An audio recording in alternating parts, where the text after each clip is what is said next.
Hello students, हम पढ़ रहे हैं चैप्टर नंबर 11 जिसका नाम क्या है थर्मल प्रॉपर्टीज ऑफ मैटर। जो प्रीवियस वीडियो था उसके अंदर हमने देखा था कि टेम्परेचर चेंज करने पे कैसे हमारी डेंसिटी में चेंज आता है। उसके बाद में हमने देखा था स्पेसिफिक हीट के बारे में और लेटेंट हीट के बारे में। इस क्लास के अंदर हमारा जो वीडियो है वो इसके ऊपर है मोड्स ऑफ हीट ट्रांसफर। इसका मतलब एक प्लेस से दूसरे प्लेस पे हीट ट्रांसफर करवाने के कितने मोड्स होते हैं, कितने वेज होते हैं। तो उनके अंदर हमारे पास 3 वेज होते हैं जनरली। फर्स्ट क्या होता है, कंडक्शन, कन्वेक्शन और रेडिएशन।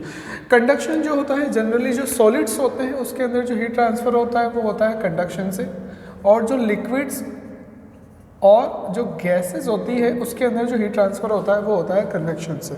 उसके बाद में जो रेडिएशन होता है इसके अंदर क्या होता है, किसी मीडियम की रिक्वायरमेंट नहीं होती। जैसे सन से अपने पास जो हीट आती है वो किसी वजह से आती है, रेडिएशन फिनोमेना की वजह से। ठीक है, अब सबसे पहले इनको इंडिविजुअल पढ़ते हैं। सबसे पहले अपन बात करते हैं किसकी, कंडक्शन की। कंडक्शन क्या होता है, मोड ऑफ हीट ट्रांसफर। अब हीट ट्रांसफर हो रही है, क्यों हो रही है हीट ट्रांसफर, क्योंकि टेम्परेचर डिफरेंस है दो प्लेस के बीच में।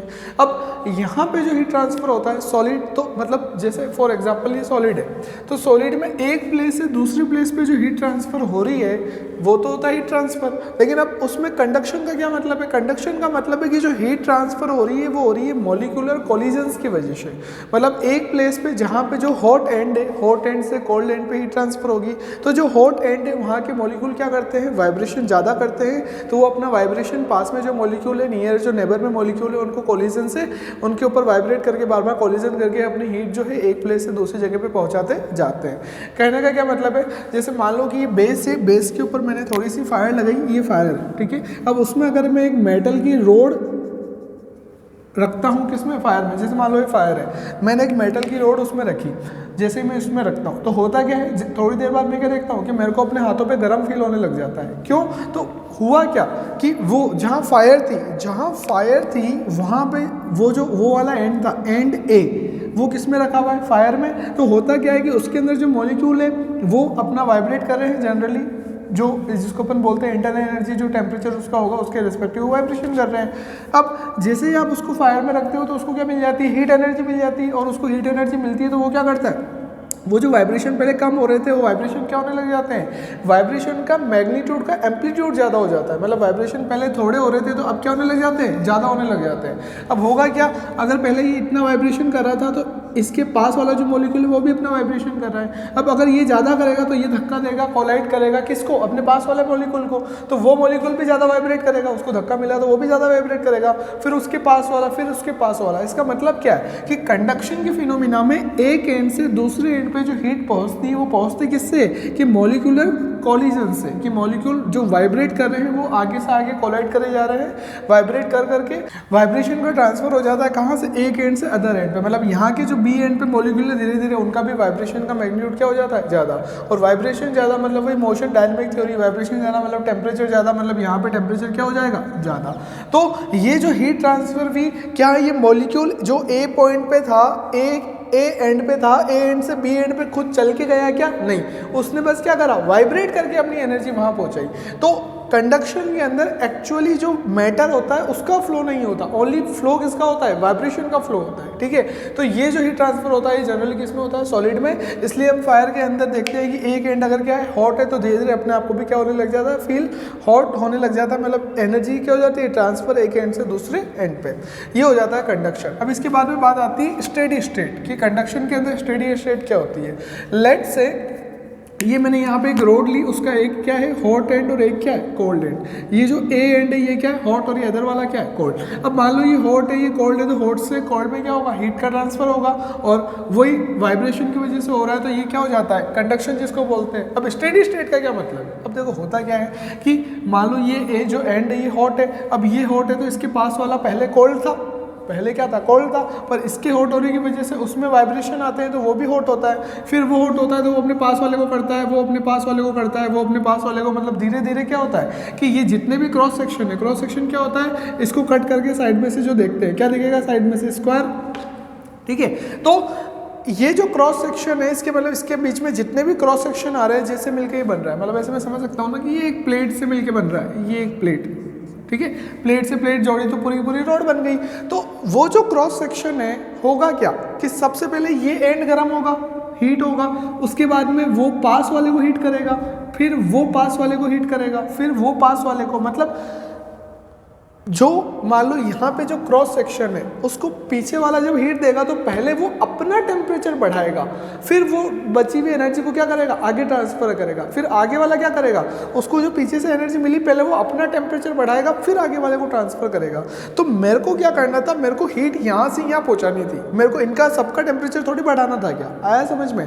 मेरे को एक एंड से दूसरे एंड पे हीट पहुँचानी है, हीट एनर्जी का ट्रांसफर करना है। हीट है क्या, फिर से याद करो, हीट की डेफिनेशन क्या है, transfer of energy from one end to other end because of temperature difference. तो मेरे को हीट का ट्रांसफर करना है, तो हीट एनर्जी ट्रांसफर की है तो मेरे को उसको ट्रांसफर करना है, बीच में डिस्ट्रीब्यूट थोड़ी करनी है। आया समझ में क्या बोला मैंने?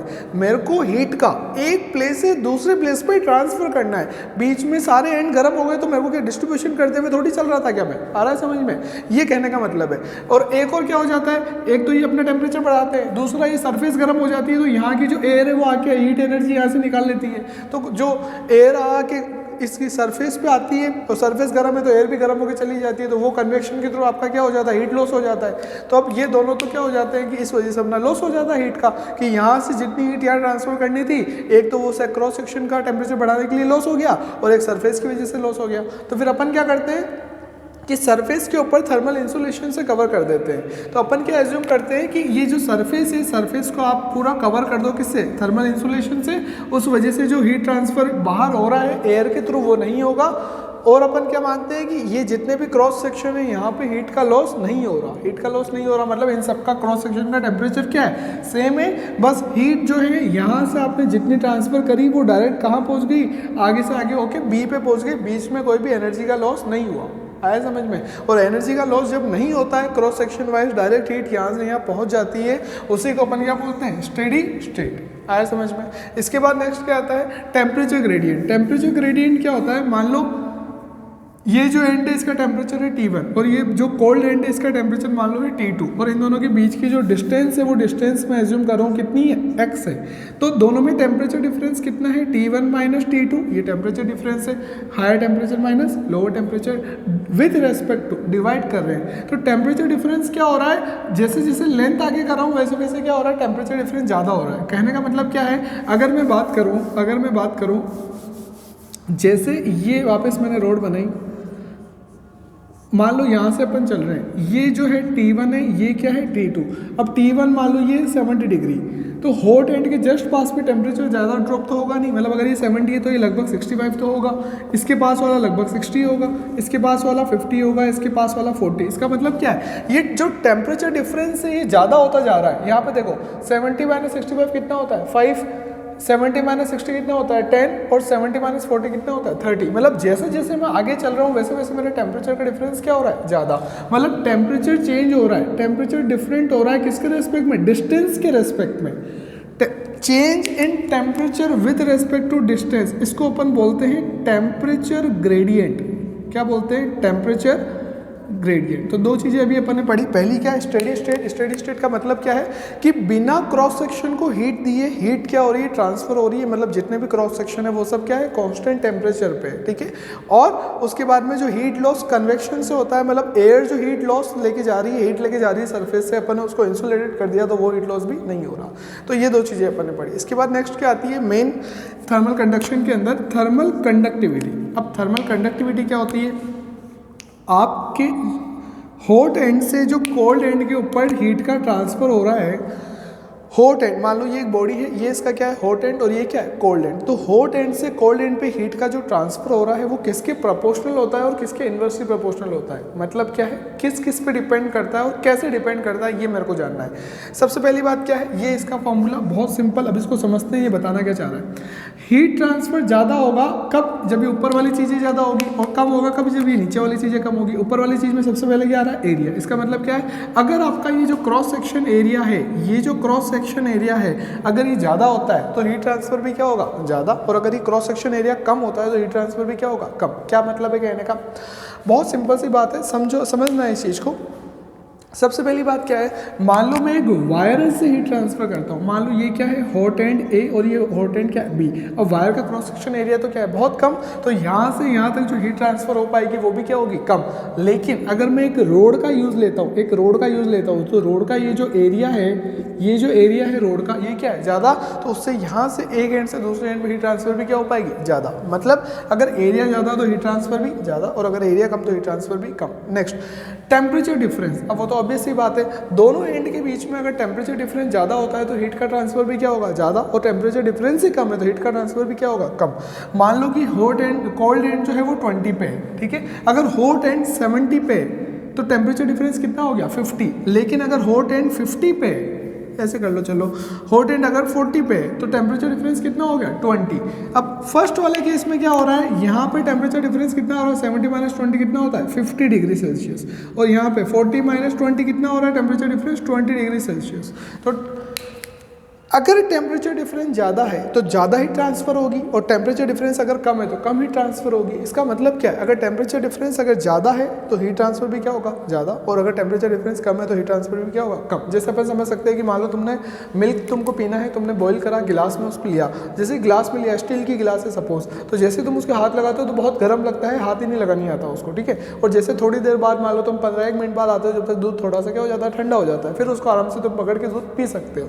तो पहले क्या था, तुम्हारा हाथ का टेम्परेचर तो वही है जो पहले था, तो ग्लास का टेम्परेचर पहले क्या था, ज़्यादा, तो हीट ट्रांसफर क्या हो गया, ज़्यादा, और बाद में जब थोड़ी देर बाद आया तो ग्लास का टेम्परेचर क्या हो गया, कम, तो टेम्परेचर डिफरेंस क्या हो गया, कम, तो तुम्हें इजीली हीट ट्रांसफर इतना नहीं हुआ तो तुम उसको इजीली ले पाए, ठीक है। तो यही मतलब है, टेम्परेचर डिफरेंस ज़्यादा तो हीट ट्रांसफर भी ज़्यादा। नेक्स्ट क्या है, टाइम पीरियड, स्मॉल टी क्या है, टाइम पीरियड। ये क्या बता रहा है यहाँ पे, अगर तुमने ज़्यादा टाइम तक हीट ट्रांसफर, मतलब ज़्यादा टाइम तुमने दिया किसको, हीट फ्लो होने को, तो हीट फ्लो भी क्या होगी, ज़्यादा। कहने का मतलब क्या है, यही एग्जांपल, ये जो यहाँ पे फायर है, ये जो यहाँ पे फायर है, अगर उस फायर के अंदर अगर मैं कोई रोड रखता हूँ, अगर उस फायर के अंदर अगर मैं कोई रोड रखता हूँ, तो अगर ज़्यादा टाइम तक उसको उसमें रखता हूँ तो मेरे को जो हीट ट्रांसफर होगा वो भी क्या होगा, ज़्यादा, और अगर कम टाइम तक रखता हूँ तो कम। मान लो कि जैसे तुम जो सब्जी वाला बड़ा चम्मच है उसको अगर तुम लेके खड़े हो जाते हो वहाँ पे गैस के ऊपर, तो अगर तुम 10 सेकंड्स रखते हो तो ज़्यादा गर्म नहीं लगेगा, लेकिन अगर उसको तुम 1 मिनट तक गर्म करते हो फुल पे तो ऑब्वियसली बात है तुम्हारा हाथ बहुत ज़्यादा जल जाएंगे। तो कहने का मतलब क्या है, ज़्यादा टाइम तक हीट ट्रांसफर, मतलब ज़्यादा टाइम तक तुम उसको हीट दोगे तो हीट ट्रांसफर भी क्या होगा, ज़्यादा, और कम टाइम तक हीट दोगे तो हीट ट्रांसफर भी क्या होगा, कम। Next, inversely proportional to distance, मतलब आपका एक एंड से, वन एंड से अदर एंड के बीच की डिस्टेंस अगर ज़्यादा होती है तो हीट ट्रांसफर भी क्या होगा, कम, और अगर डिस्टेंस कम होती है तो हीट ट्रांसफर क्या हो जाएगा, ज़्यादा। मतलब मान लो कि एक जो है मेरा इतना सा ये फायर है, एक तो मैं छोटी सी रोड लाया, तो अब डिस्टेंस कम होने से क्या हो गया, फटाफट हीट ट्रांसफर हो गई, और एक बड़ी रोड लाया, इतनी बड़ी रोड लाया, आया समझ में, तो यहाँ से यहाँ हीट पहुँचने में क्या लगेगा, टाइम लगेगा। तो इसलिए अपन समझ सकते हैं कि अगर डिस्टेंस ज़्यादा है तो हीट ट्रांसफर कम, और अगर डिस्टेंस कम है तो हीट ट्रांसफर ज़्यादा। तो ये चीज़ें प्रोपोर्शनल हो जाती है, एक तो एरिया के डायरेक्टली प्रोपोर्शनल, एक टेम्परेचर डिफरेंस के डायरेक्टली प्रोपोर्शनल, और एक time for which the heat is flowing, जितने टाइम तक हीट फ्लो हो रही है उतना ज़्यादा क्या होगा, हीट ट्रांसफर, और इसके डिस्टेंस के इन्वर्सली प्रोपोर्शनल। नेक्स्ट क्या आ जाता है, जब ये प्रोपोर्शनलिटी कॉन्स्टेंट हटाते हैं तो यहाँ पे जो कॉन्स्टेंट आता है वो उसका नाम क्या है, के, जिसकी अपन बात कर रहे हैं, जिसको अपन बोलते हैं क्या है, थर्मल कंडक्टिविटी।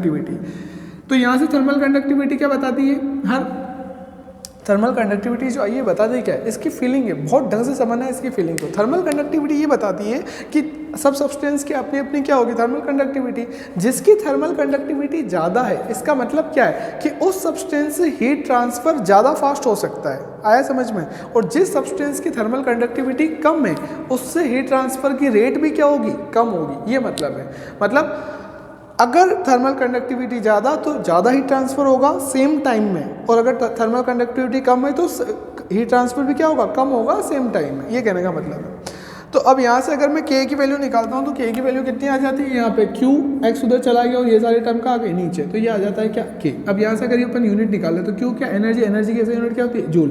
एक्स से नीचे क्या, एरिया, तो एरिया से इसकी एक लेंथ कट जाएगी तो नीचे क्या बचेगा, मीटर, ठीक है, टाइम तो सेकेंड, और टेम्परेचर डिफरेंस क्या होता है, केल्विन, ऐसा यूनिट तो केल्विन, तो ये क्या निकल गई इसकी एसआई यूनिट, और एसआई यूनिट से अपन इसकी क्या निकाल सकते हैं, डायमेंशन। बहुत ईजी अपन समझ चुके हैं उस चीज़ को। इसके बाद में आता है इसकी application, application of the conductivity in the daily life.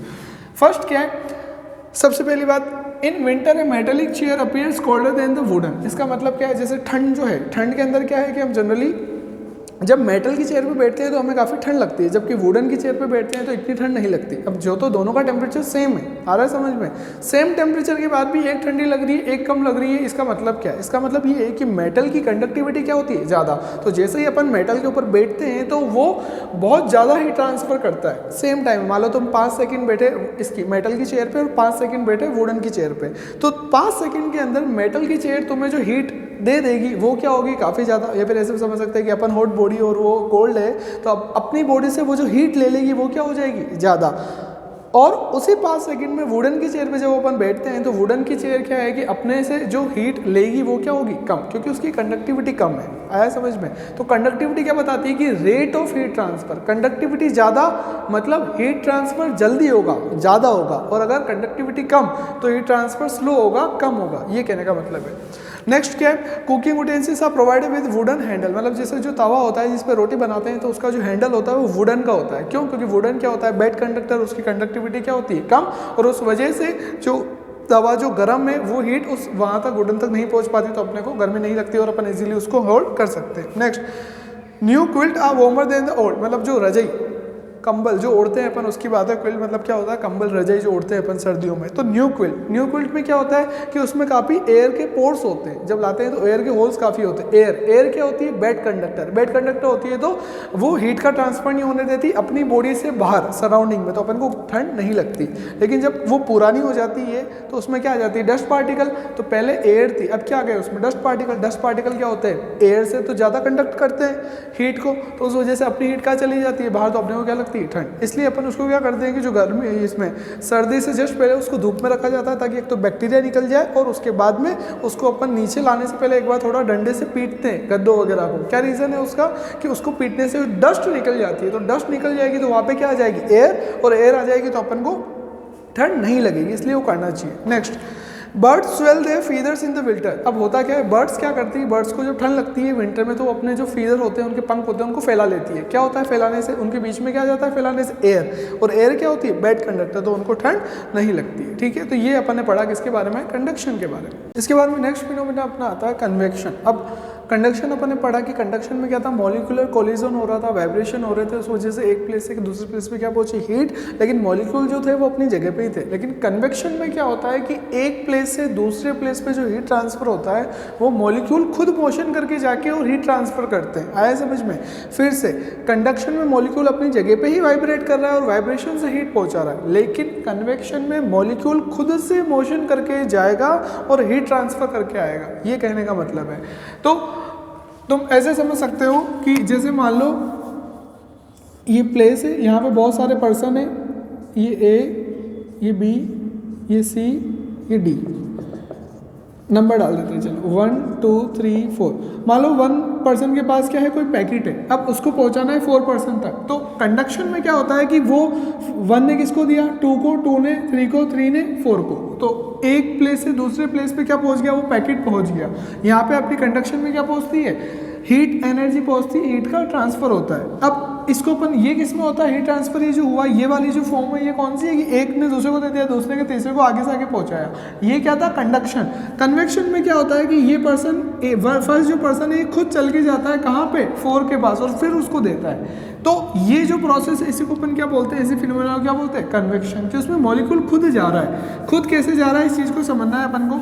जैसे मान लो कि ये कंटेनर है, कंटेनर के नीचे क्या है? बर्नर है, मैं इसको क्या दे रहा हूँ? हीट दे रहा हूँ। मान लो इसमें वाटर है, मान लो इसमें क्या है? वाटर है। अब होगा क्या? सबसे पहले कंटेनर नीचे से गर्म होगा, ये सबसे पहले टेम्परेचर किसका राइज होगा? इसके बेस का।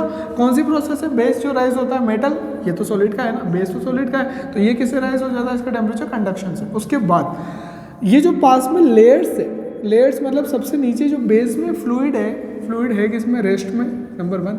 अब होता क्या है सुनना, जो बेस के अंदर लिक्विड है, बेस के अंदर जो फ्लूइड की लेयर्स है, सबसे पहले उसको हीट एनर्जी मिली। किसको? मॉलिक्यूल को। जो नीचे यहाँ पे जितने भी मॉलिक्यूल है सबको क्या मिल गई? Heat energy. अब जैसे ही उनको हीट एनर्जी मिलती है वो क्या करते हैं? अब हीट एनर्जी मतलब क्या? काइनेटिक एनर्जी है, वो चल सकते हैं। डायनेमिक थ्योरी वापस वही कॉन्सेप्ट है। तो उनको एनर्जी मिलती है तो वो जाने लगते हैं। कहाँ जाएंगे? जहाँ पे हीट एनर्जी कम होगी, जहाँ पे रिक्वायरमेंट होगी, तो वो जाते हैं ऊपर। अब वो ऊपर गए तो यहाँ पे किसी को आना तो पड़ेगा ना यार, तो ऊपर जो मॉलिक्यूल जिनके पास एनर्जी कम होती है वो नीचे आ जाते हैं। फिर क्या होगा कि ये मॉलिक्यूल जैसे ही नीचे आए, इनको वापस यहाँ पे क्या मिल गई, हीट एनर्जी मिल गई, तो ये वापस कहाँ चले गए, ऊपर। तो इसका मतलब नीचे मॉलिक्यूल आते जाते हैं, कहाँ जाते हैं, ऊपर, ऊपर से वापस नीचे। इसका मतलब मॉलिक्यूल नीचे से खुद जा रहा है ऊपर, और ऊपर के कहाँ आ रहे हैं, नीचे, और सब अपनी अपनी क्या ले रहे हैं, हीट। मतलब पूरे के पूरे मोशन हो रहा है किसका, मॉलिक्यूल का। तो कन्वेक्शन के अंदर क्या होता है, मॉलिक्यूल खुद ही हीट ट्रांसफर करते हैं, आके चल के अपनी हीट लेके जाते हैं उस प्लेस से। तो ये जो प्रोसेस है, ये जो फिनोमेना है, इसी को अपन क्या बोलते हैं, कन्वेक्शन। कि मॉलिक्यूल खुद आया, अपनी हीट ली, गया, ऊपर से नीचे आया, वापस अपनी उसने हीट ली, वो गया। तो ऐसे धीरे धीरे क्या होता है, सारे मॉलिक्यूल का रोटेशन होने लग जाता है। ये कब तक होता है, जब तक कि सारे मॉलिक्यूल का जो टेम्परेचर है वो इक्वल नहीं हो जाता। जैसे इक्वल हो जाएगा उसके बाद वो चीज़ क्या हो जाएगी, बंद। और वाटर के अंदर क्या हो जाता है, फेज चेंज हो जाता है, स्टीम बनने लग जाती है। ठीक है, तो ये तो बात हुई इसकी कन्वेक्शन की। अब कन्वेक्शन कितने टाइप का होता है, तो दो टाइप का होता है। पहला क्या होता है, नेचुरल, और दूसरा क्या होता है, फोर्स। अब सर टाइप कैसे आ गए, क्योंकि बात क्या हो रही है, मॉलिक्यूल आके ले जाएगा। अब इसमें टाइप कैसे निकले, टाइप ऐसे निकले कि अगर वो जो चीज़ है नेचुरल अपनी स्पीड से हो रही है, तो उसको बोलते हैं नेचुरल कन्वेक्शन। मतलब नेचर की स्पीड से अपना कोई भी इंटरफेरेंस नहीं है उसमें, ना अपन ने कोई मशीन लगा रखी, ना अपन खुद से कुछ कर रहे हैं। लेकिन उस कन्वेक्शन में अगर अपना कुछ कर रहे हैं, अगर अपना रोल है, अपन ने कोई मशीन लगा रखी है उस प्रोसेस को फास्ट करवाने के लिए, तो उसको अपन क्या बोलते थे, फोर्स कन्वेक्शन। बहुत ही सिंपल एग्जाम्पल मैं आपको देता हूँ। मान लो जैसे आपको चाय पीनी है, तो आपने चाय जो है बनाई, उसको कप में ली। अब जैसे ही कप में ली तो उसका टेम्परेचर क्या है, बहुत ज़्यादा। तो आपने उसको 10-1 मिनट रख दिया कि ये थोड़ी ठंडी होगी, उसके बाद में इसको पीऊँगा। तो वो ऑटोमेटिक धीरे धीरे क्या हो गई, ठंडी हुई, क्योंकि एयर आई। जो कप था, कप के ऊपर, कप के अंदर जो चाय सबसे ऊपर थी, टी जो सबसे ऊपर थी, वहाँ पे एयर आई, उसने हीट ली सरफेस से, वो चली गई, वापस दूसरी एयर आई, उसने हीट ली, वो चली गई। तो धीरे धीरे हीट क्या चली गई, कौन सी फॉर्म में, कन्वेक्शन की फॉर्म में। और ये नेचर ने खुद नहीं करा, ठीक है। लेकिन आपको मान लो कि लेट हो रहा है कि नहीं यार मेरे को स्कूल जाना ही है, मेरे को कुछ काम है, मेरे को बाहर जाना है फटाफट, तो आप क्या करते हो, कप लेके और उसके फूंक मारने लग जाते हो, धीरे धीरे उसके ऊपर एयर लगाने लग जाते हो। या फिर आपने उसको फैन के नीचे रख दिया, पंखे के नीचे रख दिया। तो या तो खुद से कुछ कर रहे हो या एक्सटर्नल कुछ करवा रहे हो, उसको फटाफट ठंडा करने के लिए। ठंडा करने का मतलब क्या, ठंडी कब होगी, जब हीट जाएगी। हीट कैसे जाएगी, जब एयर आएगी, हीट लेके जाएगी। मतलब तुम्हें कन्वेक्शन करवाया और फास्ट करवाया, खुद की वजह से कन्वेक्शन को क्या करवाया, रेट क्या कर दी कन्वेक्शन की, ज़्यादा। कन्वेक्शन की रेट ज़्यादा कर दी खुद से, क्योंकि तुम्हें उसको जल्दी ठंडा करना था। उसको अपन क्या बोल देते हैं, फोर्स कन्वेक्शन। तो चाय जब खुद से ठंडी हो रही है तो उसको बोलते हैं नेचुरल, हो जाओ अपन उसको अपन करें तो वो क्या हो जाता है, फोर्स। टी नहीं, कोई भी एग्जांपल तुम ले सकते हो, मैंने फॉर एग्जांपल नाम लिया है टी का। नेक्स्ट क्या आ जाता है, phenomena based on the convection. कुछ फिनोमिना जो अपन देख रहे हैं किसके ऊपर बेस्ड है, कन्वेक्शन के ऊपर बेस्ड है। Number 1, in regulating the temperature of the human body. Human body का जो टेम्परेचर होता है उसको रेगुलेट करने के लिए। क्या मतलब है इसका, अपने अंदर क्या होता है, हार्ट जो है वो क्या पंप करता है, ब्लड को पंप करता है। अब वो जो ब्लड पंप करता है तो ब्लड का टेम्परेचर ज़्यादा हो जाता है प्रेशर की वजह से। तो उस वजह से अपन क्या देखते हैं कि वो जो एक ज़्यादा टेम्परेचर का ब्लड पूरी बॉडी में जाता है, तो वो ब्लड क्या है, फ्लूइड ही तो है, लिक्विड ही तो है। लिक्विड पूरी बॉडी में जा रहा है, तो जहाँ जहाँ जाएगा वहाँ हीट देते हुए जाएगा, और हीट देते हुए जाएगा तो अपनी पूरी बॉडी का टेम्परेचर क्या रहेगा, जो ब्लड का है। और ब्लड का क्या होता है, एक सेम टेम्परेचर, मतलब पूरी बॉडी का टेम्परेचर क्या होता है, सेम। आया समझ में। इसके बाद नेक्स्ट देखते हैं, नेक्स्ट क्या आता है, in maintaining room temperature in the winter. जैसे जो काफ़ी कोल्ड कंट्रीज है वहाँ पे क्या होता है कि अंदर ठंड ना लगे रूम में, हॉल में, इसलिए अपन घर के अंदर क्या लगाते हैं, हीटर्स वगैरह लगाते हैं जहाँ पे बर्फ़ वगैरह बहुत गिरती है। तो हीटर लगाने से क्या होता है कि हीटर क्या करता है, अंदर हीट एनर्जी कंटिन्यू दी जाता है, तो उससे टेम्परेचर मेंटेन रहता है। लेकिन जो वॉल्स हैं, अब ऐसे थोड़ी कि हीटर चलाया थोड़ी देर बाद बंद कर दो, अंदर कंटिन्यू सेम रहेगा, नहीं। क्यों, क्योंकि वॉल्स जो है ग्लास है, तो ग्लास के बाहर तो सराउंडिंग है, वहाँ टेम्परेचर बहुत कम है बर्फ़ की वजह से, और अंदर टेम्परेचर अपन ने बहुत ज़्यादा कर रखा है हीटर चला के। तो अब ग्लास है, वॉल है, कुछ भी हो, हीट ट्रांसफर तो होगा ना अंदर से बाहर। ग्लास है तो उसकी भी कुछ ना कुछ कंडक्टिविटी है। जो आपकी ब्रिक से बनी हुई, सीमेंट से बनी हुई जो आपकी वॉल है, उसकी कंडक्टिविटी कम है, लेकिन कुछ ना कुछ तो है ना। तो कुछ ना कुछ होने से कंटिन्यू धीरे धीरे क्या होता है, हीट ट्रांसफर बाहर होते रहता है, क्योंकि आपने अंदर हीटर चला के टेम्परेचर ज़्यादा कर रखा है, बाहर बर्फ़ गिरी तो टेम्परेचर कम है। तो हीट ट्रांसफर होने की, टेम्परेचर डिफरेंस होने की वजह से कंटिन्यू क्या होता है, हीट का ट्रांसफर, और धीरे धीरे अब हीट लॉस हो रही है, तो उसको मेंटेन करने के लिए आपको हीटर चलाना पड़ता है। आया समझ में। तो वो जो प्रोसेस हो रही है हीट के ट्रांसफर की, कि एयर आ रही है, आपकी वॉल जो गर्म हो गई थी उससे हीट बाहर वो दे रही है, तो वो कौन सी प्रोसेस थी, एयर की, कन्वेक्शन वाली। ठीक है, नेक्स्ट अपन बात करते हैं formation of trade winds. Formation of trade winds का मतलब क्या है, जैसे ये है आपका सन, ठीक है, और जो ऑर्बिट से इसके यहाँ पे घूम रहे हैं कैसे, एलिप्टिकल पाथ में। अब अगर अपन बात करें अर्थ की, मान लो ये क्या है, आपकी अर्थ है, ठीक है, ये सन है और ये क्या है, अर्थ है। अब होता क्या है, सन से जब यहाँ इक्वेटर पे हीट पहुंचती है तो ये इक्वेटर की डिस्टेंस क्या है, कम है। अर्थ का जो इक्वेटर है उसकी डिस्टेंस क्या है, कम। तो यहाँ पे फटाफट हीट पहुंच गई, डिस्टेंस कम हो गई। और जो पोल्स होते हैं, पोल की डिस्टेंस इक्वेटर के कंपेरेटिव में क्या होती है, ज़्यादा। और डिस्टेंस ज़्यादा होती है तो अपन अभी पढ़ा कि कंडक्टिविटी के फॉर्मूले से हीट ट्रांसफर क्या हो गया, कम। इस वजह से इक्वेटर पे हीट ज़्यादा पहुँचती है सन से और पोल्स पे कम। इक्वेटर पे हीट ज़्यादा पहुँचती है तो यहाँ पे जो टेम्परेचर है उसका टेम्परेचर, जो एयर है उसका टेम्परेचर क्या हो जाता है, ज़्यादा। और पोल्स पे इसके रिलेटिवली टेम्परेचर क्या होता है, कम। अब टेम्परेचर डिफरेंस आ गया किसका, एयर का। तो इसलिए जो पोल्स की एयर है वो कहाँ आती है, इक्वेटर पे। और जो इक्वेटर की एयर है वो कहाँ जाती है, पोल्स पे। तो इसी को अपन क्या बोलते हैं, ट्रेड विंड्स। ये क्यों हुआ, टेम्परेचर डिफरेंस की वजह से, मतलब वही कन्वेक्शन की वजह से। ठीक है। इसके बाद अपना नेक्स्ट आता है रेडिएशन। नेक्स्ट क्या है अपना, रेडिएशन। कन्वेक्शन हो गया है, अब अपन को क्या करना है, रेडिएशन। रेडिएशन का मतलब क्या है, एक प्लेस से दूसरे प्लेस पे हीट ट्रांसफर हो रहा है, लेकिन बीच के जो मीडियम है, इंटरवेनिंग मीडियम है, मतलब एक बॉडी से दूसरी बॉडी में हीट ट्रांसफर हो रहा है, तो बीच का जो मीडियम है, इंटरवेनिंग मीडियम है, उसमें टेम्परेचर ज़्यादा नहीं हो रहा। आ रहा है समझ में। जैसे अपन पढ़ते हैं कि मान लो एयर है, अगर यहाँ की एयर गर्म है तो धीरे धीरे सारी एयर गर्म हो जाएगी, तो उसमें भी क्या हुआ, बीच का मीडियम गर्म हो जाता है, हीटअप हो जाता है। और अगर अपन सॉलिड की बात करें तो एक एंड से दूसरे एंड तक हीट जाती है, तो प्रैक्टिकली बात करें तो सारे एंड का टेम्परेचर क्या होता है, ज़्यादा। लेकिन रेडिएशन में ऐसा नहीं होता। रेडिएशन में क्या होता है कि एक प्लेस से दूसरी प्लेस के ऊपर जो हीट का ट्रांसफर होता है वो होता है इलेक्ट्रोमैग्नेटिक वेव्स के थ्रू। अब इलेक्ट्रोमैग्नेटिक क्या वेव्स क्या होती है, वो वेव्स जो इलेक्ट्रिक फील्ड और मैग्नेटिक फील्ड से बनती है, जो अपन पढ़ते हैं 12th क्लास के अंदर। तो अभी आपको क्या ध्यान रखना है कि इलेक्ट्रोमैग्नेटिक रेडिएशन जो है, नाम में क्या आ रहा है, रेडिएशन, कि हीट ट्रांसफर जो है वो कैसे हो रहा है, रेडिएशंस की फॉर्म में हो रहा है, वेव्स की फॉर्म में हो रहा है। ठीक है। एक वेव जो है, हॉट बॉडी से वेव निकलती है, कहाँ जाती है, कोल्ड बॉडी पे। और कोल्ड बॉडी पे जब वेव जो उसको एब्जॉर्ब कर लेती है कोल्ड बॉडी, तो उसका टेम्परेचर क्या हो जाता है, ज़्यादा। तो हॉट बॉडी से कोल्ड बॉडी के अंदर जो हीट ट्रांसफर हो रहा है, अगर वो वेव्स की फॉर्म में हो रहा है, वेव्स को क्या बोलते हैं, रेडिएशंस की फॉर्म में हो रहा है, बिकॉज ऑफ टेम्परेचर डिफरेंस, उसी को अपन क्या बोल देते हैं, रेडिएशन। आया समझ में। तो ये क्या हो जाता है अपना रेडिएशन, जिसमें बीच के मीडियम की रिक्वायरमेंट नहीं होती। सबसे बेस्ट एग्जाम्पल क्या होता है इसका, कि सन से अर्थ पे जो हीट लाइट आती है, जिससे अपन हीटअप हो जाते हैं, तो वो क्यों होता है, क्योंकि बीच में वैक्यूम में एयर तो आई नहीं, लेकिन फिर भी वहाँ से हीट एनर्जी यहाँ पे आई, लाइट एनर्जी है। इसका मतलब क्या है कि रेडिएशन को किसी भी मीडियम की रिक्वायरमेंट नहीं होती। रेडिएशन मीडियम का टेम्परेचर इंक्रीज नहीं करता। जो सोर्स बॉडी है जिसका टेम्परेचर ज़्यादा है, उससे जो एब्जॉर्बिंग बॉडी है जिसका टेम्परेचर क्या है, कम है, वो डायरेक्ट क्या हो जाता है, हीट ट्रांसफर वेव्स की फॉर्म में। ठीक है। इसकी अगर अपन एक थ्योरी देखें, एक प्रिवोस्ट थ्योरी है, उस प्रिवोस्ट थ्योरी का स्टेटमेंट क्या है कि all bodies at temperature above 0 kelvin, मतलब हर वो बॉडी जिसका टेम्परेचर क्या है, 0 केल्विन से ज़्यादा है, emit heat to the surrounding and gain heat from the surrounding till thermal equilibrium. मतलब हर वो बॉडी जिसका टेम्परेचर 0 केल्विन से ज़्यादा है, वो अपनी हीट जो है वो किसको देगी, सराउंडिंग को। सराउंड से भी क्या करेगी, हीट का गेन करेगी। ये जो चीज़ होती है ये होगी कब तक होगी, जब तक दोनों का टेम्परेचर क्या नहीं हो जाता, सेम। थर्मल इक्विलिब्रियम मतलब दोनों का टेम्परेचर क्या नहीं हो जाता, सेम। तो ये थ्योरी ये कह रही है कि कुल मिला के हर वो बॉडी जिसका टेम्परेचर 0 केल्विन से ज़्यादा है, वो हीट को क्या करेगी, निकालेगी, इमिट भी करेगी और गेन भी करेगी अदर बॉडी से। दोनों चीज़ें साथ में होगी। सर अब दोनों चीज़ें साथ में होगी तो ज़्यादा क्या होगा, टेम्परेचर ज़्यादा होगा या कम होगा, वो डिपेंड है कि हीट रिमूव ज़्यादा हो रही है या फिर हीट अपने अंदर एंटर ज़्यादा हो रही है, एब्जॉर्ब ज़्यादा हो रही है। आया समझ में। अगर अपनी बॉडी से ज़्यादा हीट चली गई तो अपन को क्या लगेगा, ठंडा।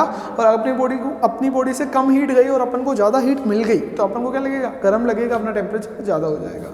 तो वो डिपेंड है। ठीक है, कि प्रोसेस ज़्यादा क्या चीज़ हो रही है, क्योंकि होते दोनों हैं। ये किसने बोला था, प्रीवोस्ट थ्योरी ने। तो ये होता है अपना रेडिएशन। अब वो जो रेडिएशन जनरली वो वाला रेडिएशन जो टेम्परेचर डिफरेंस की वजह से होता है, उसको अपन क्या बोलते हैं, थर्मल रेडिएशन। ठीक है, तो ये अपना होता है रेडिएशन का कॉन्सेप्ट। अब इसके बाद में आते हैं कुछ आपके लॉज। सबसे पहले अपन बात करते हैं जिस लॉ की, उसका नाम क्या है, न्यूटन्स लॉ ऑफ कूलिंग। ठीक है, ये अपन ने सारे पढ़ लिए, फिनोमिना, कंडक्शन, कन्वेक्शन, रेडिएशन। अब अपन बात करें कुछ लॉज की जो अपने सिलेबस में है। सबसे पहले आता है न्यूटन्स लॉ ऑफ कूलिंग। ये लॉ क्या बोलता है कि कोई भी दो बॉडी जिनके बीच में क्या है, टेम्परेचर डिफरेंस है, कोई भी दो बॉडी जिनके बीच में क्या है, टेम्परेचर डिफरेंस है, तो एक बॉडी से दूसरी बॉडी के अंदर जो रेट ऑफ हीट ट्रांसफर होगा वो डायरेक्टली प्रोपोर्शनल होगा दोनों बॉडी के टेम्परेचर के इक्वल।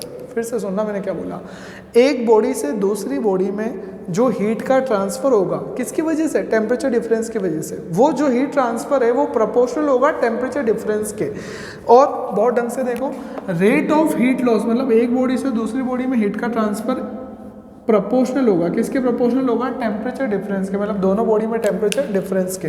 क्या मतलब है इसका, मान लो ये सेक्शन है, मान लो यहाँ पे बॉडी 1, इसके पास में बॉडी 2, ये मान लो है 70 पे और ये है मान लो 20 पे। और ऐसे ही अपन में सेकंड फिगर की बात कर रहे हैं, दो बॉडी वापस कांटेक्ट में है, मान लो ये है 40 डिग्री पे और ये है 20 डिग्री पे, तो यहाँ पे जो टेम्परेचर डिफरेंस है वो कितना है 70 - 20 मतलब 50 डिग्री सेल्सियस, और यहाँ पे जो डेल टी है वो कितना है 40 - 20 मतलब 20 डिग्री सेल्सियस। तो ये थ्योरी क्या बोलती है कि अगर टेम्परेचर डिफरेंस ज़्यादा है तो हीट का लॉस भी क्या होगा ज़्यादा, और टेम्परेचर डिफरेंस कम है तो हीट का लॉस भी कम। मतलब यहाँ पे देखो फर्स्ट फिगर के अंदर दोनों बॉडीज में टेम्परेचर डिफरेंस कितना है 50, और सेकंड फिगर के अंदर दोनों बॉडीज में टेम्परेचर डिफरेंस कितना है 20। तो न्यूटन्स लॉ क्या बोलता है कि यहाँ पे टेम्परेचर डिफरेंस ज़्यादा है, मतलब यहाँ पे जो हीट का फ्लो हो रहा है वो बहुत ज़्यादा हो रहा है, किसके कंपेरेटिव में, यहाँ के कंपेरेटिव में, क्योंकि यहाँ पे टेम्परेचर डिफरेंस क्या है ज़्यादा, तो हीट का फ्लो भी क्या होगा ज़्यादा, हीट लॉस भी, मतलब हायर टेम्परेचर से लोअर टेम्परेचर, वो हीट फ्लो तभी तो होता है, हीट एक बॉडी से लॉस हो रही है एक बॉडी गेन कर रही है, तो हीट का लॉस, हीट का फ्लो एक बॉडी से दूसरी बॉडी में ज़्यादा होगा जब दोनों के बीच में टेम्परेचर डिफरेंस ज़्यादा, और कम होगा जब दोनों बॉडीज के बीच में टेम्परेचर डिफरेंस कम। ये जो बोलता है उसका नाम क्या है, न्यूटन्स लॉ ऑफ कूलिंग। ये जब अपन प्रोपोर्शनली कांस्टेंट हटाते हैं तो क्या आता है अपना के, रेट ऑफ हीट लॉस मतलब change in heat with respect to time, यही तो मतलब क्यू क्या होता है हीट, तो change in heat with respect to time, यही तो क्या होता है rate of heat loss. Rate मतलब अपन बात कर रहे हैं किसके रिस्पेक्ट में, टाइम के रिस्पेक्ट में।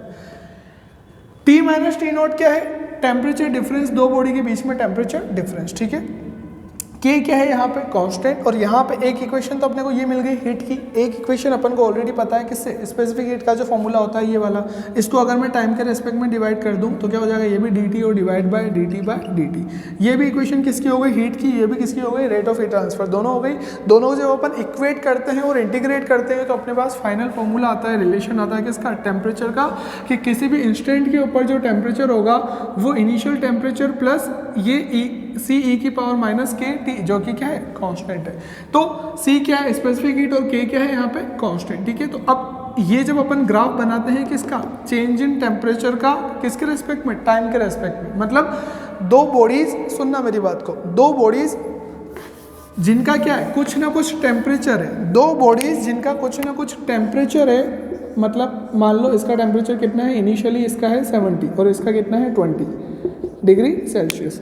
तो अब ये क्या बता रहा है कि ये ग्राफ कैसे जा रहा है, डिक्रीजिंग ग्राफ जा रहा है। मतलब अगर मैं ये टाइम कांस्टेंट रखूं, मान लो मैंने टाइम के 3 स्लॉट बना दिए, इन तीनों की लेंथ कितनी है सेम, मतलब मैंने टाइम क्या रखा सेम, तो वर्टिकल जो एक्सिस है पहले ज़्यादा था फिर कम हो गया फिर और कम हो गया। इसका मतलब क्या है कि शुरू में जब टेम्परेचर डिफरेंस ज़्यादा था, शुरू में जब डेल टी कितना था ज़्यादा, देखो शुरू के अपन बात करें शुरू के टाइम की, शुरू के टाइम में जब डेल टी ज़्यादा था, डेल टी ज़्यादा होने की वजह से क्या था हीट लॉस भी ज़्यादा, और बाद में थोड़ा बाद में पहुँचे तो टेम्परेचर डिफरेंस क्या हो गया कम, तो हीट लॉस भी क्या होता जा रहा है कम होता जा रहा है। क्या कहने का मतलब है, और इजी वे में समझो इसको। शुरू में दोनों के बीच में टेम्परेचर डिफरेंस क्या है, इसका कितना है 70 डिग्री सेल्सियस, इसका कितना है 20, टेम्परेचर डिफरेंस यहाँ पे कितना है 50। धीरे धीरे क्या होगा 70 का टेम्परेचर क्या होगा कम और 20 का टेम्परेचर क्या होगा ज़्यादा, क्योंकि 70 से हीट ट्रांसफर हो रहा है किसमें 20 डिग्री सेल्सियस में। तो इस वजह से इसका टेम्परेचर कम इसका ज़्यादा, तो इन दोनों के बीच का जो गैप है वो क्या होता जाएगा कम होता जाएगा, गैप कम होता जाएगा। इसका मतलब शुरू में जो इनमें हीट ट्रांसफर होगा इससे इसमें, शुरू में वो हीट ट्रांसफर की जो रेट है, समझना मेरी बात को, शुरू में जो हीट ट्रांसफर की रेट है वो क्या होगी ज़्यादा, और धीरे धीरे जैसे वो हीट ट्रांसफर टेम्परेचर डिफरेंस कम होता जाएगा वैसे वैसे हीट ट्रांसफर की रेट भी क्या होगी कम। मतलब स्टार्टिंग में इस बॉडी से हीट इस बॉडी में फटाफट जा रही है, ज़्यादा ज़्यादा हीट जा रही है, जैसे टेम्परेचर डिफरेंस कम हो रहा है दोनों का, फिर वो हीट इधर से इधर जो जा रही है वो कम कम जा रही है, फिर और कम कम जा रही है, फिर और कम कम जा रही है। कहने का मतलब मान लो कोई लेबर है, अब वो लेबर स्टार्टिंग में मॉर्निंग में फ्रेश मूड में होता है फुल एनर्जी में, तो फटाफट ज़्यादा ज़्यादा काम करता है, फिर जैसे जैसे वो थकता जाता है वैसे वैसे उसका काम जो होता है वो क्या होता जाता है कम होता जाता है, काम करने की जो स्पीड होती है वो क्या होती जाती है कम। वही मैं यहाँ पे कहना चाह रहा हूँ कि शुरू में जब टेम्परेचर डिफरेंस ज़्यादा है तो ज़्यादा ज़्यादा हीट इसमें जा रही है, और बाद में जब टेम्परेचर डिफरेंस कम है तो जो हीट ट्रांसफर हो रही है उसकी रेट क्या हो रही है कम। और यही क्या होता है न्यूटन्स लॉ ऑफ कूलिंग, और ये क्या बनता है उसका कर्व। इसके बाद नेक्स्ट आता है हमारे पास में एब्जॉर्प्टिव पावर और इमिसिव पावर। अब एब्जॉर्प्टिव पावर और इमिसिव पावर को समझने के लिए पहले अपन को कुछ टर्म समझनी पड़ेगी, उसके अंदर कौन कौन सी आ रही है। सपोज कि किसी सरफेस के ऊपर, ये जैसे कोई सरफेस है तो सरफेस के ऊपर जो रेडिएशन इंसिडेंट हो रहे हैं, मैंने मान लिया कि टोटल रेडिएशन इंसिडेंट जो हो रहे हैं वो कितने क्यू। तो अब होता क्या है कि उस सरफेस में वो जो रेडिएशन इंसिडेंट हुए, एनर्जी जो आई, उस एनर्जी का कुछ पार्ट क्या होता है, रिफ्लेक्ट होकर वापस चला जाता है, कुछ पार्ट सरफेस में एब्जॉर्ब हो जाता है और कुछ पार्ट उस सरफेस को ट्रांसमिट करके आगे चला जाता है। कुल मिला के इसके अलावा कुछ होगा क्या, नहीं। मतलब टोटल जो एनर्जी आ रही है उसका कुछ पार्ट तो रिफ्लेक्ट होकर वापस चला जाएगा, कुछ पार्ट वहीं एब्जॉर्ब हो जाएगा सरफेस पे और कुछ पार्ट ट्रांसमिट होकर अदर साइड में चला जाएगा। तो अब यही बात कर रहे हैं कि जो एनर्जी आ रही है कितनी आ रही है, क्यों, उसका कुछ पार्ट रिफ्लेक्ट हो जाएगा, कुछ पार्ट एब्जॉर्ब और कुछ पार्ट मिलकर क्या हो जाएगा, ट्रांसमिट हो जाएगा। ये तीनों मिला के कितने होंगे, 100% एनर्जी जो आ रही है, इंसिडेंट रेडिएशन जो हो रहे हैं। ठीक है, अब अगर मैं यहाँ पे इस पूरी इक्वेशन में Q से डिवाइड करूँ तो Q से Q करूँगा तो कितना आ जाएगा 1, बाकी R/Q, A/Q, T/Q। तो R/Q क्या बता रहा है कि R मतलब कितनी लाइट रिफ्लेक्ट हो गई, कितने में से, जितनी आ रही थी, मतलब 100% में से कितनी रिफ्लेक्ट हुई। तो ये जो रेशियो होता है इसको अपन बोलते हैं स्मॉल r। तो स्मॉल r क्या होता है, रिफ्लेक्टेंस। रिफ्लेक्टेंस क्या बताता है कि टोटल जो लाइट आई, टोटल जो रेडिएशन इंसिडेंट हुआ, उस रेडिएशन में से कितना रेडिएशन वापस चला गया रिफ्लेक्ट होके। ऐसे ये जो एब्जॉर्ब हुआ तो इसको क्या बोल सकते हैं अपन, एब्जॉर्बटेंस। और ऐसे ही ये जो ट्रांसमिट हुआ इसको क्या बोल देते हैं, टोटल में से कितना ट्रांसमिट हुआ उस रेशियो को ट्रांसमिटेंस। तो तीनों मिलके इक्वल कितने होंगे 1। आया समझ में। तो स्मॉल r, स्मॉल a और स्मॉल t क्या है, स्मॉल r क्या है, टोटल लाइट में से, टोटल रेडिएशन में से कितना रिफ्लेक्ट हो गया, कितना एब्जॉर्ब हो गया और कितना ट्रांसमिट हो गया। ठीक है, अब बात आती है एब्जॉर्प्टिव पावर। एब्जॉर्प्टिव पावर क्या होती है कि आपके पास जितना रेडिएशन आया उसमें से आपने कितना एब्जॉर्ब कर लिया, उसको क्या बोल देते हैं, एब्जॉर्प्टिव पावर। फिर से टोटल रेडिएशन कितना आया, Q आया, उसमें से कितना एब्जॉर्ब कर लिया अपन ने, A एब्जॉर्ब कर लिया। तो टोटल रेडिएशन कितना आया Q, उसमें से एब्जॉर्ब कितना कर लिया A, तो अपने पास बचा कितना, अपने वो जो रेशियो है उसको क्या बोलते हैं, एब्जॉर्बटेंस। अब वो एब्जॉर्बटेंस पर्टिकुलर किसी एक वेवलेंथ की रेंज के लिए अपन बात करते हैं, क्योंकि जो रेडिएशन आते हैं वो डिफरेंट वेवलेंथ के होते हैं। तो उस वेवलेंथ की एक रेंज के लिए अगर अपन बात करें तो रेंज के लिए बात कर देते हैं कि इतना जो रेडिएशन आया उसमें से इतनी वेवलेंथ रेंज का मैंने इतना जो रेडिएशन था उसको क्या करा, एब्जॉर्ब करा आपकी बॉडी ने, सरफेस ने। तो वो क्या हो जाता है, एब्जॉर्प्टिव पावर। मतलब कितना एब्जॉर्ब करा, जो आया उसमें से कितना एब्जॉर्ब करा, ये मतलब है कहने का।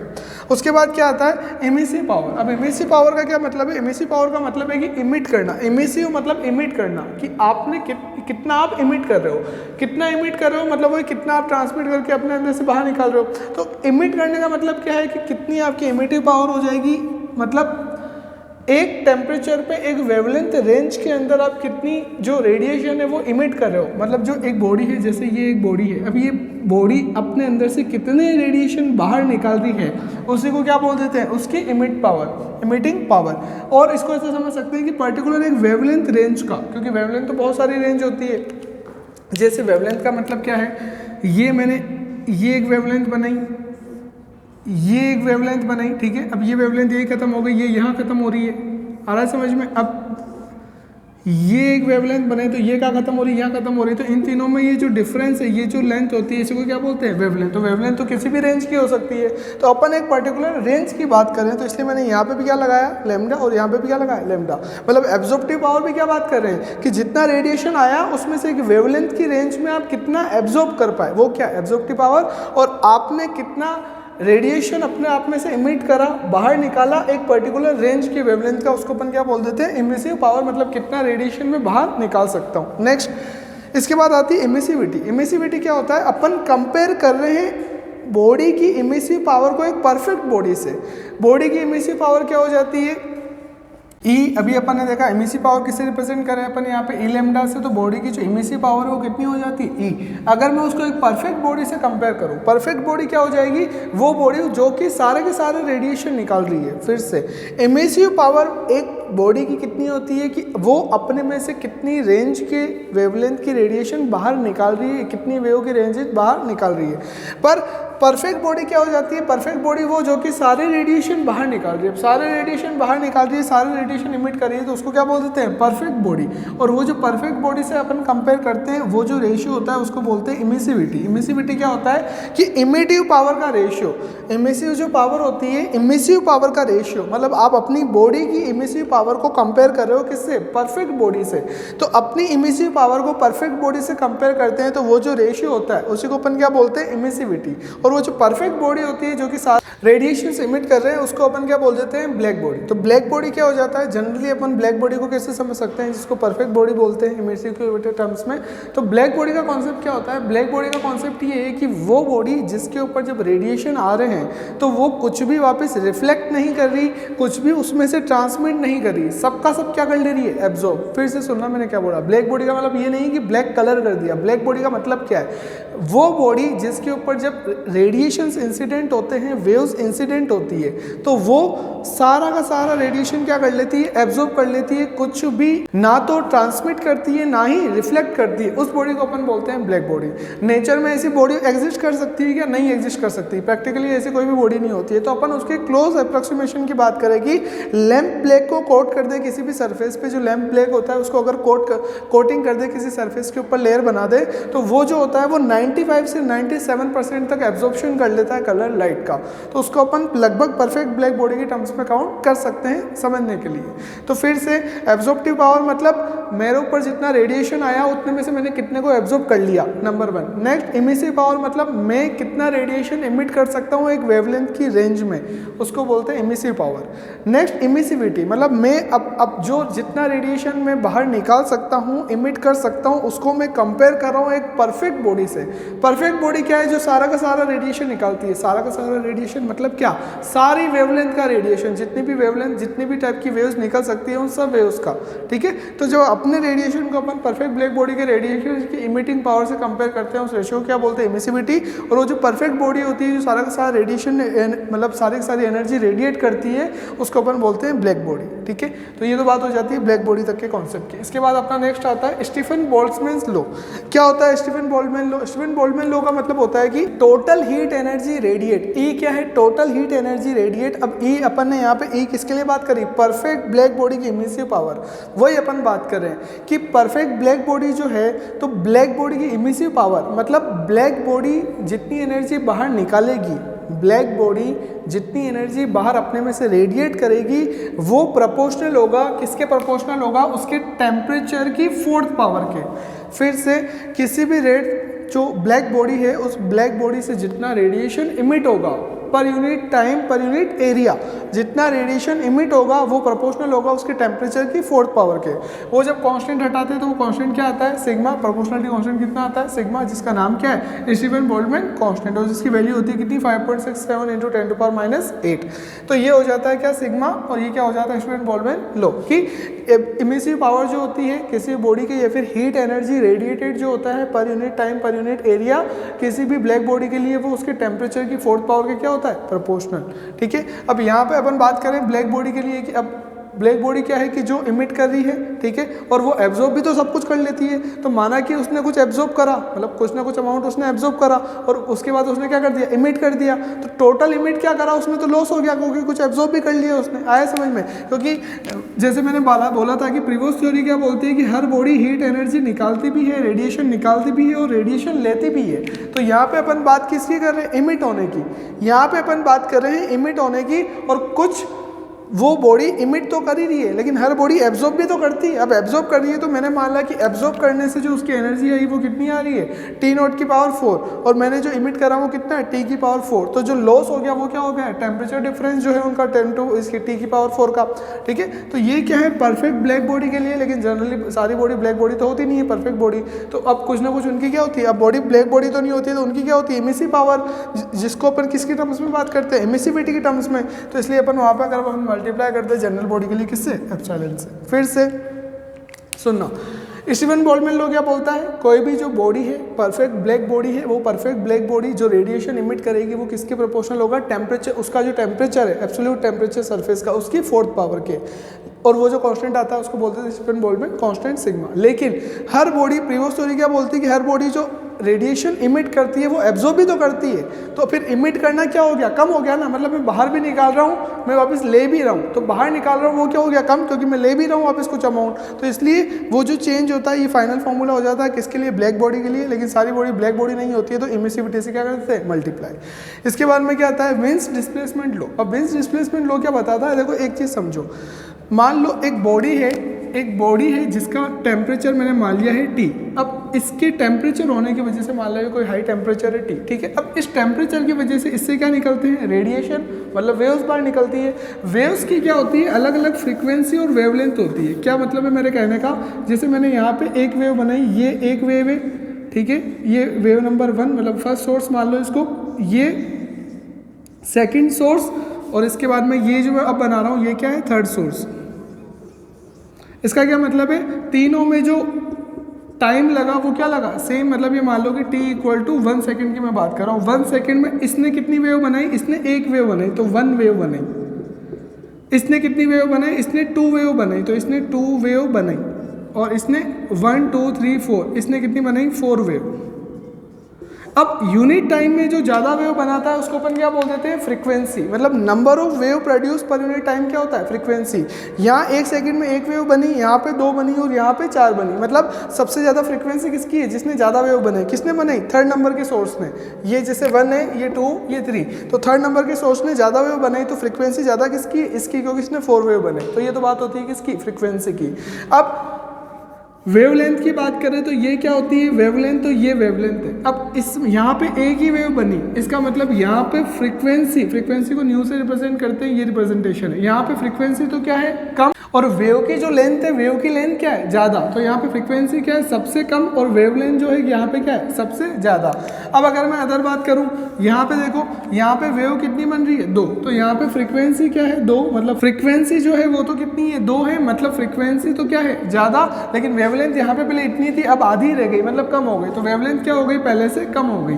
अब अगर लास्ट में बात करूँ, यहाँ पे देखो फ्रीक्वेंसी क्या है, बहुत ज़्यादा। तो फ्रीक्वेंसी तो क्या हो रही है, बहुत ज़्यादा, और वेवलेंथ देखो छोटी छोटी सी वेव की लेंथ है, इसका मतलब वेवलेंथ क्या हो गई, कम हो गई। अब अपन क्या देखते हैं, अब जो समझना है वो बहुत ढंग से देखना, तभी ऊपर वो लो समझ में आएगा, बाकी नहीं आएगा। वेवलेंथ बहुत ज़्यादा है तो फ्रीक्वेंसी कम, फ्रीक्वेंसी ज़्यादा तो वेवलेंथ कम, और वेवलेंथ बहुत कम तो फ्रीक्वेंसी बहुत ज़्यादा। इसका मतलब अपन क्या समझ सकते हैं कि जो वेवलेंथ होती है वो इन्वर्सली प्रोपोर्शनल होती है किसके, फ्रीक्वेंसी के। फ्रीक्वेंसी ज़्यादा तो वेवलेंथ कम तो फ्रीक्वेंसी ज़्यादा। एक फॉर्मूला होता है जो अपन 12th में पढ़ेंगे, फोटोन एनर्जी के लिए होता है E = hν, वही रेडिएशंस के लिए होता है E = hν। ये क्या बताता है कि जितनी ज़्यादा फ्रीक्वेंसी है उतना ज़्यादा क्या होगा, रेडिएशन होगा। जितनी ज़्यादा फ्रीक्वेंसी है उतनी ज़्यादा एनर्जी होगी, जितनी ज़्यादा फ्रीक्वेंसी उतनी ज़्यादा एनर्जी। अब फ्रीक्वेंसी ज़्यादा तो वेवलेंथ क्या हो रही है, कम। यहाँ पे देखा अभी अपन ने कि फ्रीक्वेंसी ज़्यादा हो रही है तो वेवलेंथ क्या हो रही है, कम। अब सुनना, फ्रीक्वेंसी ज़्यादा, एनर्जी ज़्यादा, और यहाँ पे क्या है, फ्रीक्वेंसी ज़्यादा तो वेवलेंथ कम। ये 2 चीज़ें अभी तक अपन ने पढ़ी है इसके बारे में। अब जो मैं कहना चाह रहा हूँ उसको सुनना। अगर बॉडी का टेम्परेचर ज़्यादा है, अब अपन वापस उसमें आ रहे हैं, अगर बॉडी का टेम्परेचर ज़्यादा है तो उसको ज़्यादा एनर्जी बाहर निकालनी है, और ज़्यादा एनर्जी बाहर निकालनी है तो उसकी फ्रीक्वेंसी भी क्या होगी, ज़्यादा। सुनना मैं जो कहना चाह रहा हूँ, अगर बॉडी को ज़्यादा एनर्जी, क्योंकि टेम्परेचर, अगर बॉडी का टेम्परेचर ज़्यादा है तो ज़्यादा एनर्जी बाहर निकालेगी वो, और ज़्यादा एनर्जी बाहर निकालेगी तो एनर्जी किसके प्रोपोर्शनल है, फ्रीक्वेंसी के। इसका मतलब वेव जो निकलेगी उसकी फ्रीक्वेंसी क्या होगी, ज़्यादा, और इसका मतलब उसकी वेवलेंथ क्या होगी, कम। ठीक है, इसका मतलब टेम्परेचर ज़्यादा होगा तो जो वेवलेंथ होगी वो क्या हो जाएगी, कम। फिर से, अगर टेम्परेचर ज़्यादा मतलब एनर्जी ज़्यादा निकालेगी मतलब फ्रीक्वेंसी ज़्यादा मतलब वेवलेंथ क्या है, कम, क्योंकि फ्रीक्वेंसी उसके क्या, इन्वर्सली प्रोपोर्शनल। ये मतलब है, मतलब टेम्परेचर ज़्यादा तो फ्रीक्वेंसी कम। ये अभी तक अपन ने समझा कि इसके रेस्पेक्ट में। अब कंटिन्यू होता क्या है कि एक बॉडी का जब टेम्परेचर ज़्यादा होता है, एक मान लो एक बॉडी का एक टेम्परेचर है, तो वो जो वेव निकालती है उन वेव में से कोई एक वेव ऐसी होती है, एक वेवलेंथ ऐसी होती है जो सबसे ज़्यादा निकलती है। समझना मेरी बात को, और सिंपल कर देते हैं। मान लो ये बॉडी है, इसका एक टेम्परेचर है, इसका कोई भी एक टेम्परेचर है, इससे जो वेव निकल रही है, मान लो इससे 100 वेव्स निकल रही है, 100 वेव्स बाहर इमिट हो रही है। ठीक है, एक बॉडी से 100 वेव्स इमिट हो रही है, एज्यूम करो, तो उन 100 में से 90 वेव जो होगी उनकी वेवलेंथ सेम होगी। ये मेरे कहने का मतलब है। ये वेवलेंथ किसके अकॉर्डिंग होती है, उसके टेम्परेचर के अकॉर्डिंग होती है। आ रहा है समझ में। अगर मैं इस बॉडी का टेम्परेचर क्या कर देता हूँ, ज़्यादा कर देता हूँ, अगर मैं इस बॉडी का टेम्परेचर ज़्यादा कर देता हूँ, तो टेम्परेचर मैंने ज़्यादा कर दिया तो ऑब्वियसली बात है कि एनर्जी ज़्यादा निकलेगी। एनर्जी ज़्यादा मतलब अब वेवलेंथ, इसको फ्रीक्वेंसी को क्या होना पड़ेगा, ज़्यादा, और फ्रीक्वेंसी को ज़्यादा होना पड़ेगा मतलब वेवलेंथ को क्या होना पड़ेगा, कम। इसका मतलब अब वो जो 90 वेव निकल रही थी, अब उनकी वेवलेंथ क्या हो जाएगी, कम हो जाएगी। आया समझ में, मतलब 90 की वेवलेंथ कम हो जाएगी। अगर मैं इसका उल्टा कर दूं, अगर मैं बॉडी का टेम्परेचर कम कर दूं, तो अब जो एनर्जी निकलेगी वो भी क्या हो जाएगी, कम। एनर्जी कम तो फ्रीक्वेंसी कम, और फ्रीक्वेंसी अगर कम कर देता हूं तो वेवलेंथ क्या हो जाती है, ज़्यादा। इसका मतलब अब जो 90 वेव निकल रही है उनकी वेवलेंथ क्या हो जाएगी, ज़्यादा। इससे क्या पता चलता है, इससे ये पता चलता है कि किसी भी बॉडी के टेम्परेचर के लिए उससे जो उसके टेम्परेचर की वजह से जो वेवलेंथ की रेंज मैक्सिमम होती है, बाहर निकलने वाली वेवलेंथ की रेंज जो मैक्सिमम होती है वो इन्वर्सली प्रोपोर्शनल होती है टेम्परेचर के। अगर आप टेम्परेचर ज़्यादा कर देते हो तो एनर्जी ज़्यादा, फ्रीक्वेंसी ज़्यादा तो वेवलेंथ कम, और वेवलेंथ कम मतलब ये वेवलेंथ क्या हो जाएगी, कम। तो ये रिलेशन यहाँ पे ये पता चल रहा है कि वो जो मैक्सिमम सबसे ज़्यादा रेंज की जो वेवलेंथ निकलती है, सबसे ज़्यादा मैक्सिमम वेवलेंथ की जो रेडिएशन बाहर निकलता है, अगर टेम्परेचर ज़्यादा करोगे तो वो क्या हो जाएगा, कम, और अगर टेम्परेचर कम करोगे तो वो क्या हो जाएगा, ज़्यादा। वो जो अपन यहाँ पे कांस्टेंट लेते हैं तो वो कांस्टेंट यहाँ पे क्या आ जाता है, lambda m is equal to b/t। यहाँ से क्या निकल जाता है, lambda m t equal to b। ये b जो है ये क्या है, विंस कांस्टेंट, जिसकी वैल्यू होती है कितनी, 2.9 × 10⁻³ ठीक है। तो ये अपन को पता चलता है किससे, विंस डिस्प्लेसमेंट लॉ से। अब यहाँ पे देखो, मान लो ये b तो जो है, ये b तो क्या है, कांस्टेंट, इसकी तो बात ही खत्म हो गई। अब बात आती है किसकी, लैम्डा और t, ठीक है।